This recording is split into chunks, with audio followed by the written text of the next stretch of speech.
Hai, selamat datang di channelku, aku Vidya. Video hari ini adalah tentang Philip Marcos, seorang pria berusia 22 tahun yang waktu itu sebenarnya dia udah ada di momen terbaik hidupnya. Dia adalah mahasiswa kedokteran di Boston University, kemudian dia dikenal sebagai sosok yang pintar banget, yang udah pasti masa depannya tuh cerah banget, dan waktu itu dia juga berencana untuk menikah dengan tunangannya.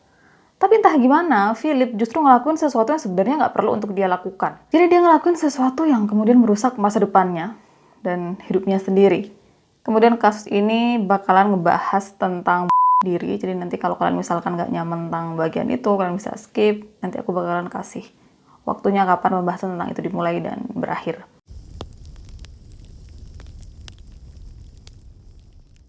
Philip Markov lahir pada 12 Februari 1986 di Sherrill, New York. Orang tuanya adalah Susan dan Richard Markov yang seorang dokter gigi. Philip punya seorang kakak laki-laki dan namanya adalah Jonathan. Waktu Philip masih kecil, orang tuanya memutuskan untuk bercerai dan selanjutnya Philip tinggal sama ibunya, sementara Jonathan tinggal sama ayahnya. Ibunya Philip kemudian menikah lagi, yang dari sana Philip punya seorang adik. Tapi nggak lama setelahnya, ibunya Philip cerai lagi dan ibunya kemudian mulai kerja di kasino. Kadang Philip nih bakalan dibawa ke kasino tempat kerja ibunya. Dia bakalan duduk sepanjang hari di sana sambil nunggu ibunya selesai kerja. Dan dari sanalah Philip mulai kenal sama poker, sama judi. Jadi dari usia muda banget, Philip ini udah berurusan sama hal-hal kayak gitu. Makanya nggak heran kalau dia kemudian jago banget main poker. Mengesampingkan kehidupan Philip yang suka banget sama judi, di sekolah dia justru dikenal sebagai siswa berprestasi. Dia dikenal sopan, baik, pintar banget. Dan waktu itu dia ikut banyak ekstra. Ada bowling, ada golf, terus dia juga jadi bagian dari honor society. Jadi kan bener-bener waktu itu Philip menonjol untuk sesuatu yang baik di sekolah. Kemudian tahun 2004 Philip lulus SMA dan dia langsung ambil kuliah prakedokteran. Dan aku baru tahu kalau ada kelas prakedokteran. Aku pikir kalau menjadi dokter ya udah langsung masuk aja ke fakultas kedokteran. Ternyata kalau di luar ada prakedokteran. Dan selama dia jadi siswa untuk kelas prakedokteran, lagi-lagi di situ Philip dikenal sebagai sosok yang pinter banget. Kayak dia nih selalu jadi magnet dan selalu jadi orang yang paling menonjol, orang yang paling pinter di kelas atau seluruh kampus. Tapi ada satu momen yang sedikit merusak citranya Philip. Jadi waktu itu Philip lagi mabuk, dia kemudian samperin temannya, seorang cewek, dan Philip berusaha untuk cium temannya ini. Si cewek ini kemudian berusaha untuk menolak Philip, tapi Philip terus-terusan paksa untuk cium si cewek, dan gak lama setelahnya, untungnya salah satu teman mereka datang dan berusaha untuk memisahkan cewek tersebut dengan Philip. Cewek ini kemudian bilang kalau dirinya nih belum pernah ngelihat sosoknya Philip yang seperti malam itu. Tahun 2005, Philip jadi sukarelawan di sebuah rumah sakit, dan di sana dia ketemu sama sukarelawan lain, yaitu Megan McAllister, yang berasal dari New Jersey. Mereka mulai deket, dan gak lama setelahnya mereka pacaran. Tahun 2007, Philip lulus, dan dia langsung dapat tawaran untuk bergabung dengan Fakultas Kedokteran di Boston University.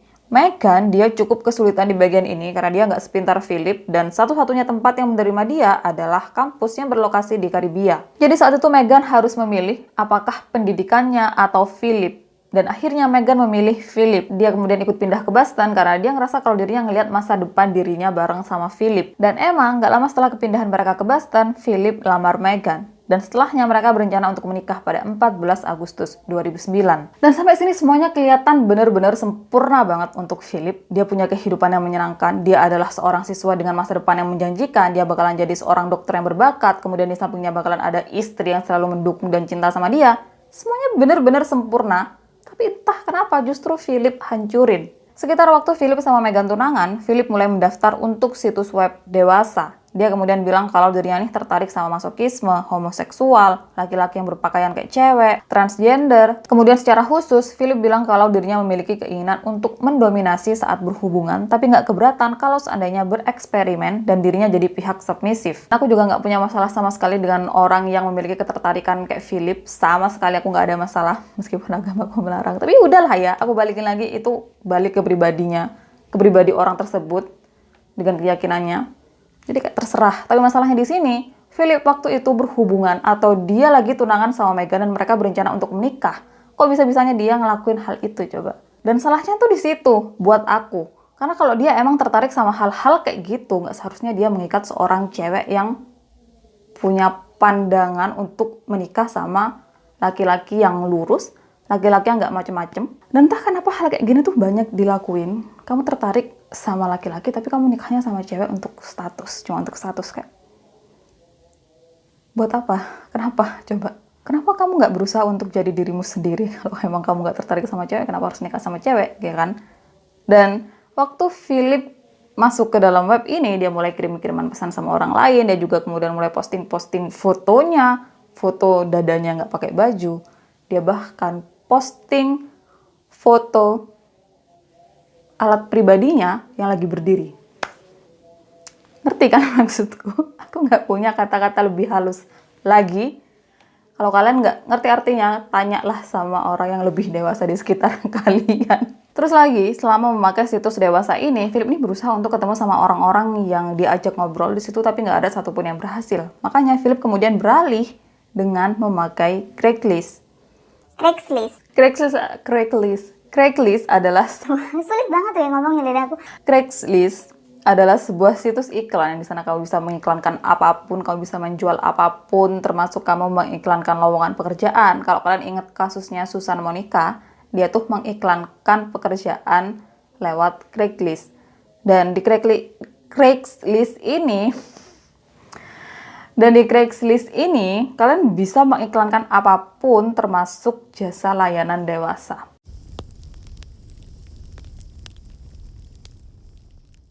Di situs tersebut, Philip kemudian menghubungi Tricia Leffler, seorang wanita 29 tahun yang dia menawarkan jasa pijat plus-plus. Setelah saling kirim-kiriman pesan, mereka kemudian janjian di salah satu hotel di Boston pada 10 April 2009. Untuk pekerjaan kayak gini, Tricia nih selalu was-was. Dia takut kalau seandainya orang yang dia temui, kalau seandainya kliennya adalah orang yang aneh-aneh, orang yang bakalan macam-macamin dirinya. Tapi waktu dia ngelihat Philip, dia adalah sosok cowok yang kelihatannya lugu, yang polos, yang kalem. Makanya di situ dia ngerasa aman.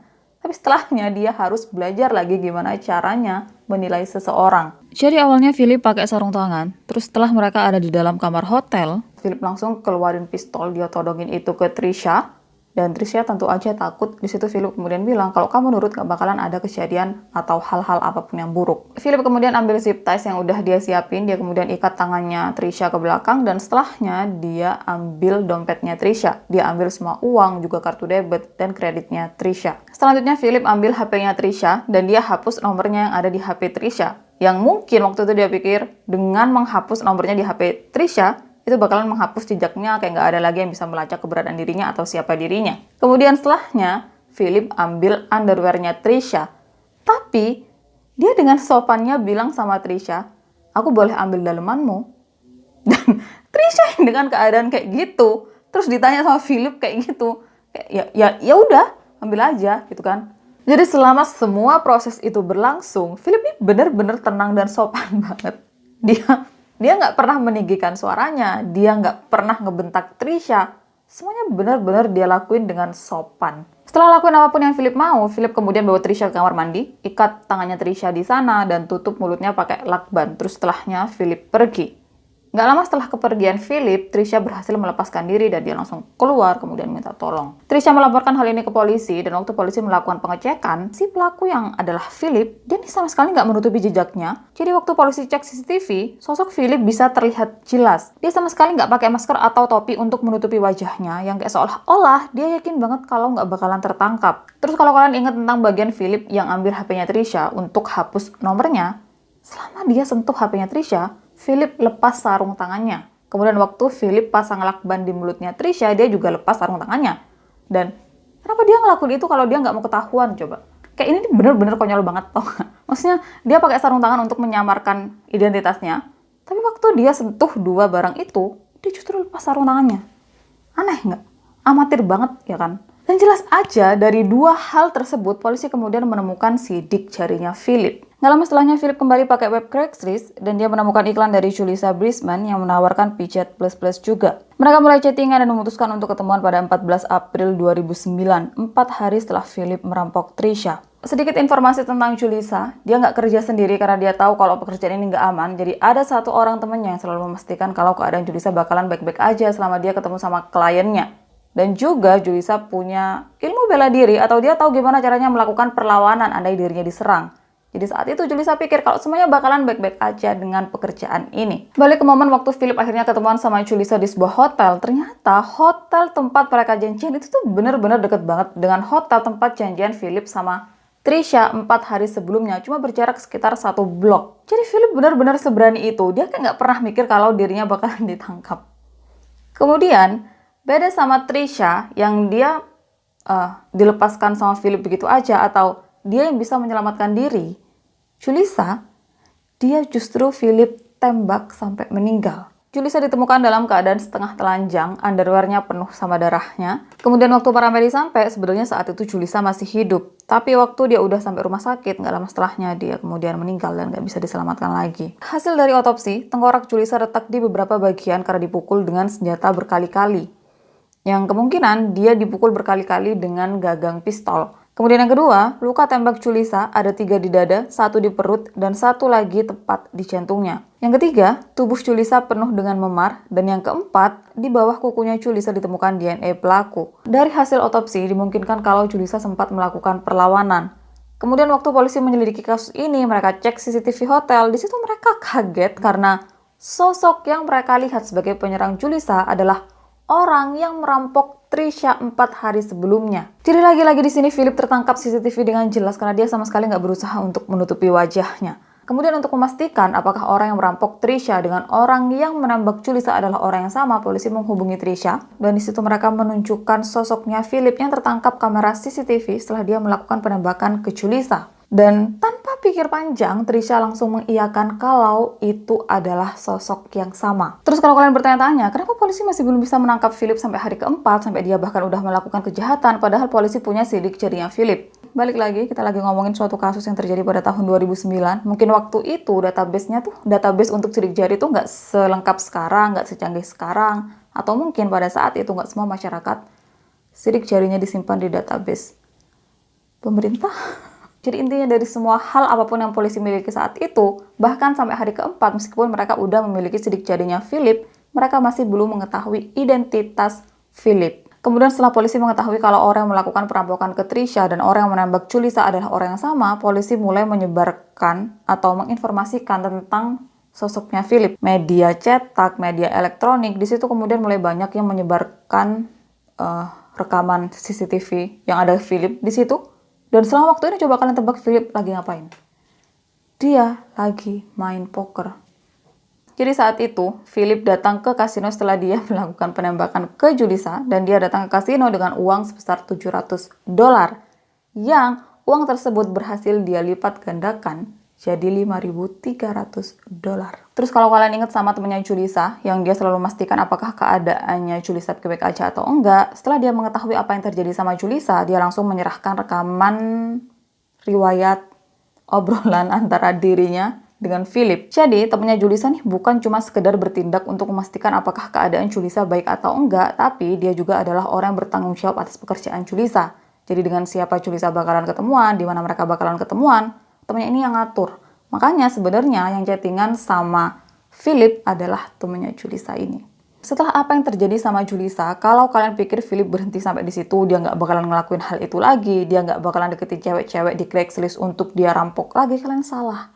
Karena setelahnya, lagi-lagi Philip pakai Craigslist untuk menemukan target selanjutnya. Dan target selanjutnya Philip sekaligus orang terakhir yang menjadi korbannya adalah seorang wanita bernama Cynthia Melton. Dan dia berprofesi sebagai stripper, kemudian di Craigslist dia menawarkan jasa lap dance. Philip sama Cynthia akhirnya janjian untuk ketemuan di Rhode Island pada 16 April 2009, 2 hari setelah Philip menembak Julissa. Untuk tambahan informasi, kalau Julissa nih kerja sama temannya, yang temannya nih bakalan memastikan apakah keadaan Julissa baik-baik aja selama dia ketemu sama kliennya, Cynthia, dia kerja bareng suaminya. Bahkan, suaminya Cynthia bertindak sebagai manajer. Dia yang bakalan mengatur semua pekerjaannya Cynthia, atur dengan siapa dia janjian, di mana, dan kalau misalkan Cynthia bekerja sebagai stripper, suaminya bakalan ada di tempat yang sama, bakalan ada di klub yang sama, dia bakalan ngeliat apakah waktu istrinya melakukan itu semuanya bakalan baik-baik aja dan semuanya terkendali. Sementara untuk lap dance, itu kan si Cynthia masuk ke dalam kamar hotel, sementara suaminya tuh nunggu di lobby. Dan waktu Cynthia ketemu sama kliennya, si Cynthia nih nantinya bakalan kirim pesan ke suaminya, bilang kalau semuanya bakalan baik-baik aja dan artinya di situ nggak ada masalah sama sekali dan nggak ada yang perlu dikhawatirkan. Waktu Cynthia akhirnya ketemu sama Philip, Cynthia nih sama sekali nggak mengirim pesan apapun ke suaminya karena dia udah keduluan diancam pakai pistol sama Philip. Kemudian di situ karena suaminya nggak menerima pesan apapun dari Cynthia, dia khawatir dong. Dia kemudian telepon Cynthia berkali-kali, tapi tuh teleponnya nggak diangkat. Nggak lama setelahnya, suaminya Cynthia yang Danny khawatir karena ini kok istrinya nggak bisa dihubungin, nggak kasih pesan apapun kalau dirinya baik-baik aja. Akhirnya dia masuk ke dalam kamar yang ditempatin sama Philip dan Cynthia. Yang kebetulan kamar tersebut nggak dikunci. Waktu si suami baru buka pintu, di situ dia udah ngeliat gimana istrinya yang diikat dan ditodongin pistol sama Philip. Dan waktu dirinya buka, itu Philip langsung noleh dan arahin pistol yang tadinya ke Cynthia ke dirinya. Dan coba kalian tebak apa yang dilakuin sama suami Cynthia. Dia balik badan, tutup pintu, terus lari. Aku nggak tahu apakah suaminya ini lari untuk minta tolong atau lari untuk menyelamatkan diri, nggak ada penjelasan untuk ini. Tapi yang jelas, dia kemudian meninggalkan istrinya berdua dengan Philip. Dan Philip yang ngerasa kalau semuanya udah bener-bener kacau, dia bener-bener panik banget di situ, akhirnya memutuskan untuk pergi setelah sebelumnya ambil underwear-nya Cynthia. Polisi langsung melakukan pemeriksaan untuk kasus ini, dan waktu mereka cek CCTV, mereka menemukan kalau sosok yang udah menyerang dan merampok Cynthia adalah orang yang juga merampok Trisha dan menembak Julissa. Jadi saat itu lagi-lagi Philip keluar dan masuk hotel tanpa dia berusaha untuk menutupi wajahnya. Kenapa dia bisa seyakin itu kalau dirinya nggak bakalan ketangkep coba?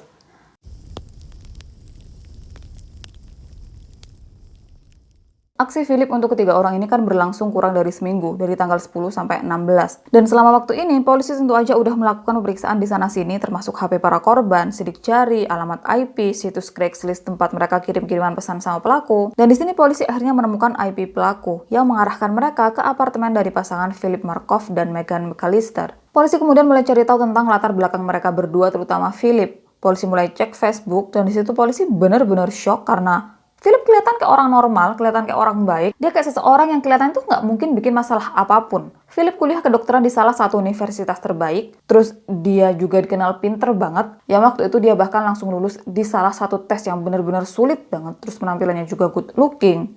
Dia bakalan nikah juga sebentar lagi. Jadi kayak polisi benar-benar bingung dan benar-benar nggak percaya gimana bisa seseorang yang terlihat sempurna seperti Philip, seseorang yang punya masa depan yang benar-benar cerah banget, bisa melakukan hal seperti ini. Kemudian waktu itu polisi kan emang punya sidik jari si pelaku yang nempel di HP-nya Trisha, juga di lakban yang dipakai untuk nutup mulutnya Trisha, tapi masalahnya pada saat itu polisi nggak punya sidik jarinya Philip untuk dibandingkan apakah sidik jari si pelaku itu sama dengan sidik jarinya Philip. Dan polisi untuk memastikan atau untuk mengetahui apakah sidik jarinya Philip cocok dengan sidik jari pelaku yang mereka miliki, polisi mulai ikutin Philip. Yang kebetulan waktu itu Philip pergi ke supermarket, dia belanja, dan semua barang yang Philip sentuh, kemudian polisi ambil. Jadi polisi tuh pura-pura jadi orang biasa, ada di belakangnya Philip, dan apapun barang yang Philip sentuh mereka ambil. Maksudnya mereka bisa dong ambil satu barang aja, nggak harus semua barang mereka ambil. Tapi ya udahlah ya, namanya juga usaha. Mereka ambil semua barang di situ sama Philip. Dan waktu Philip udah selesai belanja, dia kan mau taruh trolinya lagi. Nah, salah satu polisi yang menyamar, dia kemudian deketin Philip dengan bilang, kamu udah ya belanjanya, sini deh biar aku yang taruhin trolimu. Jadi ya udah, Philip kasih aja. Seniat itu mereka ambil semua barang-barang yang Philip sentuh. Terus selama waktu itu, polisi kan masih memeriksa apakah sidik jarinya Philip emang cocok atau enggak dengan sidik jari yang mereka punya di TKP-nya Trisha. Nah, salah satu atau beberapa polisi kemudian nunggu di depan apartemennya Philip untuk lihat pergerakannya Philip. Dan saat itulah mereka kemudian ngelihat Philip keluar bareng sama Megan bawa koper besar. Mulailah bingung polisi di situ karena mereka nggak punya apapun untuk menangkap Philip. Ini pemeriksaan sidik jari belum keluar hasilnya, terus ini Philip mau keluar bareng sama ceweknya entah kemana, karena kalau sampai mereka keluar dari negara bagian, ini bakalan sulit untuk menangkap Philip. Jadi sebagian polisi kemudian ikutin Philip, dan sebagiannya lagi manggil Trisha. Mereka kemudian kasih tunjuk 6 foto ke Trisha, yang salah satunya adalah fotonya Philip. Dan Trisha di situ disuruh kasih tunjuk orang atau siapa yang udah menyerang kamu pada 10 April. Dan disitulah Trisha langsung menunjuk sosoknya atau fotonya Philip. Polisi yang ikutin Philip kemudian langsung tangkap dia.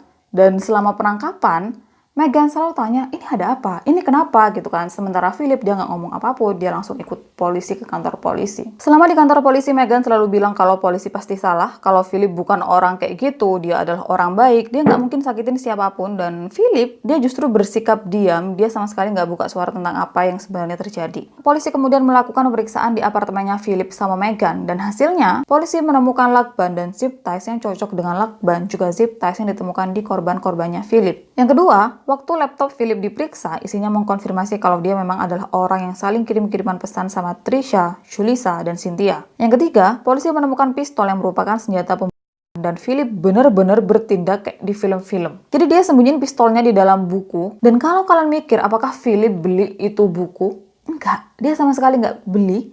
Dia bikin lubang di bukunya, di buku kedokterannya. Dan karena tempat Philip menyembunyikan senjatanya ada di dalam buku kedokteran yang si Meghan ini juga seseorang berlatar belakang pendidikan kedokteran, di situ orang-orang mulai mikir, masa iya Meghan nggak pernah buka buku tersebut? Masa iya Meghan nggak tahu apapun? Kemudian hal terakhir yang polisi temukan di dalam apartemennya Meghan sama Philip, jadi di bawah kasurnya Philip dan Meghan, polisi menemukan beberapa kaos kaki yang digulung, ditempel pakai lakban, dan waktu mereka buka gulungannya, di dalamnya adalah underwear cewek. Sepasang underwear cewek yang semuanya totalnya ada 16 pasang. Coba bayangkan. Sebanyak itu. Kemudian setelah dilakukan pemeriksaan, dikonfirmasi kalau 2 dari 16 pasang underwear adalah miliknya Cynthia dan Trisha. Terus sisanya milik siapa? Dan ini kemudian menimbulkan pertanyaan atau asumsi kalau mungkin korban Philip bukan 3 orang ini, tapi lebih. Ada lebih dari 2 pasang underwear di situ. Jadi pasti korbannya Philip itu lebih dari mereka bertiga. Tapi polisi kemudian nggak terlalu mencari tahu atau entah gimana, tapi kemudian coba dikonfirmasi kalau korban Philip 3 orang ini. Trisha, Julissa, dan Cynthia. Kemudian, hal selanjutnya yang benar-benar memberatkan posisinya Philip, dia kan waktu dibawa ke kantor polisi, semua hal yang dia pakai itu kemudian diperiksa. Dan polisi menemukan darahnya Julissa di sepatunya Philip. Philip didakwa atas pembunuhan Julissa dan perampokan Trisha juga Cynthia. Dia nggak mengakui semua tuduhan ini, dia bilang kalau dirinya nggak bersalah, tapi semua bukti benar-benar mengarah ke dirinya, termasuk sidik jarinya yang cocok dengan sidik jari di HP dan lakban yang dipakai ke mulutnya Trisha. Philip kemudian mengajukan jaminan, tapi ditolak. Jadi untuk selanjutnya, dia dimasukin ke penjara sampai persidangannya dimulai.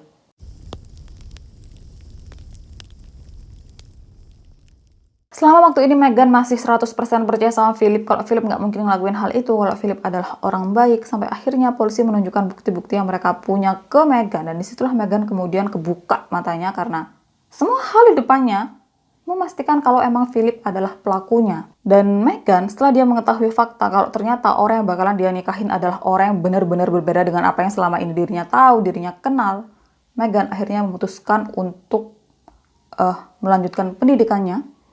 Dan dia memutuskan hubungan pertunangannya dengan Philip. Dia samperin Philip ke penjara, bilang sama Philip kalau hubungan mereka udah selesai. Dan di situ Meghan juga bilang kalau mungkin ini adalah terakhir kalinya kita ketemu. Kemudian waktu Philip ketemu sama Meghan, di situ dia pakai baju anti bunuh diri, dan ini bentukannya. Aku baru tahu kalau ternyata ada seragam kayak gini, ada baju kayak gini. Jadi ternyata setelah Philip ditahan, dia berkali-kali melakukan percobaan diri, termasuk sehari setelah Meghan datang untuk memutuskan hubungan mereka. Percobaan diri pertamanya, dia berusaha menggantung dirinya pakai tali sepatu. Kemudian setelah Meghan putusin hubungan mereka, besoknya Philip sakitin dirinya lagi dengan sendok yang entah gimana dia bikin tajam. Terus dia pakai sendok yang udah ditajamin tersebut untuk potong pergelangan tangannya. Dan selama tahun-tahun itu Philip terus-terusan berusaha untuk melakukan percobaan diri, sampai akhirnya dia berhasil pada 15 Agustus 2010. Kemudian untuk gimana Philip melakukan diri, jadi entah gimana dia berhasil buat pisau dari pen, dan dengan pisau tersebut dia potong arteri di pergelangan tangan, kaki, dan lehernya. Philip juga kemudian masukin tisu toilet ke tenggorokannya, mencegah siapapun melakukan CPR ke dirinya. Setelahnya Philip bungkus kakinya pakai kantong plastik, wadahin darah dari kakinya biar nggak bleber kemana-mana, biar nggak ketahuan sama penjaga penjara. Dan setelahnya dia pakaiin kepalanya kantong plastik, terus dia ikat dengan kenceng. Jadi dia melakukan sesuatu dengan memastikan kalau dirinya nggak bakalan bisa diselamatkan lagi. Waktu tubuh Philip ditemukan, di sampingnya ada foto-fotonya dengan Meghan. Kemudian di dinding selnya berlumuran darah dengan tulisan Meghan dan Pocket.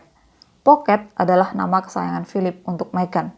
Dan dengan meninggalnya Philip, kasus ini kemudian ditutup. Kemudian selama waktu itu, Philip kan nggak pernah mengakui kalau dirinya adalah pelakunya, kalau dirinya bersalah. Jadi nggak pernah ketahuan kenapa dia ngelakuin itu. Buat apa dia merampok cewek-cewek ini, dan apa alasan dia mengincar cewek-cewek yang melakukan pekerjaan seperti itu, juga kenapa dia menembak Julissa. Dan untuk selanjutnya, orang-orang cuma bisa berteori tentang hal-hal yang belum terungkap. Karena Philip udah meninggal duluan sebelum dia buka suara. Untuk Julissa, orang-orang percaya kalau satu-satunya alasan kenapa dia jadi satu-satunya orang yang sampai meninggal, mungkin karena dia melakukan perlawanan ke Philip. Beda sama korban-korban lainnya yang bahkan nggak melakukan perlawanan apapun, mereka nurut-nurut aja sama semua maunya Philip. Kemudian tentang alasan kenapa Philip melakukan itu, jadi ternyata Philip punya hutang sebesar $130.000. Baterai kameraku udah merah. Ntar kalau habis, kayaknya aku pakai rekaman suara aja. Jadi balik, Philip ternyata punya utang sebesar $130.000 dan orang-orang kemudian percaya kalau mungkin Philip melakukan perampokan itu untuk membayar hutang-hutangnya. Tapi kayak yang kita tahu, berapa sih yang mampu Philip curi dari orang-orang ini nggak bakalan bisa atau nggak bakalan mampu untuk menyentuh angka $130.000. Dan disitu mulai muncul, mungkin nggak sih kalau Philip curi uang dari orang-orang ini, kemudian dia pakai untuk judi, dan uang dari hasil judinya itu yang kemudian dia pakai untuk membayar hutang-hutangnya. Atau mungkin Philip melakukan perampokan untuk memuaskan hasratnya melakukan judi. Kemudian untuk dirinya, beberapa orang bilang kalau mungkin Philip melakukan itu untuk menyelamatkan namanya Meghan, biar Meghan nggak terseret lagi di kasus ini. Tapi beberapa orang kemudian bilang kalau mungkin Philip melakukan itu untuk menyelamatkan harga diri terakhirnya. Dan dengan dirinya meninggal sebelum persidangan dimulai, mungkin di situ Philip berusaha biar dirinya nih mati sebagai seseorang biasa, bukan sebagai terpidana, sebagai pelaku pembunuhan dan perampokan. Mungkin. Kemudian setelah kasus ini muncul ke permukaan, Craigslist mengganti sebutan untuk layanan erotis di webnya mereka jadi layanan dewasa. Tapi kan ini nggak ada bedanya ya. Dan setelah Philip diri, itu kan kasusnya dia mulai naik lagi. Di situ orang-orang kemudian mulai melakukan protes dan akhirnya Craigslist menghapus layanan dewasa. Dan entah apakah sekarang dimunculi lagi ini layanan dewasa atau enggak. Jadi ternyata baterai kamera aku masih cukup. Dan segini untuk kasus hari ini. Kita ketemu di video-video lainnya. Makasih sudah nonton videoku sampai akhir. Bye. Baterai boy, baterai merah boy.